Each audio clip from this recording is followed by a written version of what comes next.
Today I want to take a photo to update my wallpaper of my photo of just Seattle. And one of my favorite photos to take, which I've taken in the past, is an HDR version of the photo from Cary Park. If you're from Seattle, you've been to Seattle, you know the Cary Park view. It's the famous view of Seattle. And it is overcast, and it is Seattle, and it is raining. So we'll see what the view is looking like. I might have to pivot and go somewhere else. And what an HDR photo is it's taking a photo at, in this case, usually 3 or 5 different exposures. And in this case, I'm going to do 3 exposures. One exposed perfectly, one overexposed, and one underexposed. And then from there, I will merge them together, and that's how you come together with an HDR image.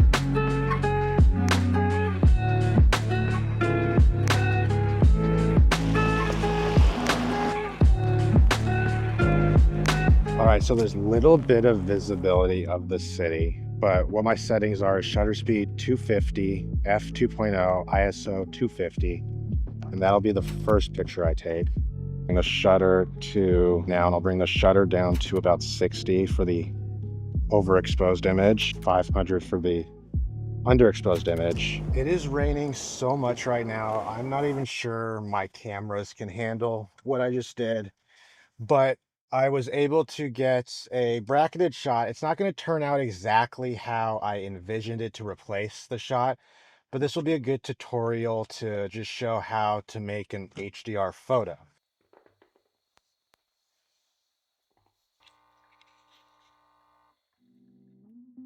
All right, so the first thing I'm gonna do is open up Lightroom Classic, and I'm just more familiar with Lightroom Classic. I enjoy it more than the other Lightroom. But right here, you can say I have 3 images. I have one image that's exposed perfectly, I have one that's way overexposed, and I have one that's way underexposed. And what I'm gonna do is I'm gonna merge these 3 photos together so it pulls out basically every element of every photo. It pulls out the highlights from every photo, it pulls out the contrast from every photo, it pulls out the depth from every photo, and it really just pulls out all of the colors and all of the textures. So the first thing I'm gonna do is I'm gonna select them all, I'm gonna right click, I'm gonna hit stacking, and I'm gonna group into a stack. And then from there, I'm gonna right click on the stack, hit photo merge, and then HDR. And from there, it's gonna create the HDR image.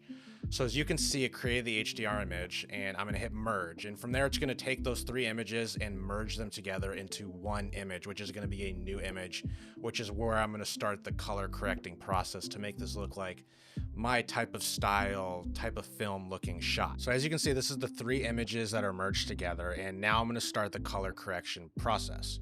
So for my type of style, I'm gonna bring the contrast up, I'm gonna bring the highlights all the way down, I'm gonna bring the shadows down a bit just so you lose some of that foreground. Whites, I'm gonna bring down a bit, and then blacks bring down a bit more. Clarity, I'm gonna bring up a tad. Dehaze down so you really see the clouds. Texture, I'm gonna bring up because I do like that grainy look. And then this is really blue right now, so I'm gonna color it up a bit just so we have a little bit more yellow in the temperature. Do a slight S curve. And right now it's looking better, but it's still looking a bit too high on the clarity. So I'm gonna bring the clarity down a bit to make this look a bit softer. Bring the texture up. Come down here, I'm gonna start to play with some of the colors. So I'm gonna really bring the shadows down right here on the midtone so you really see the blues in the sky. I'm gonna bring the shadows up so you see that faded type of look, and I'm gonna bring the highlights down a bit so you have the faded look in the sky. So right now it's starting to look a little bit more for what I'm going for. And this isn't everyone's type of style of image, but it's kind of what I like in an image. And this didn't turn out exactly how I imagined it to turn out. But that's kind of the fun of photography, is you don't know what you're gonna get, so you kind of just go out and experiment, and what you come back with is how you can really start playing around with it. I'm gonna level it out just so everything is equal. And right now I'm liking it. I'm gonna bring the grain up a bit, bring the size up of the grain and the roughness. Actually, I'm gonna bring the size down a ton because that is way too much.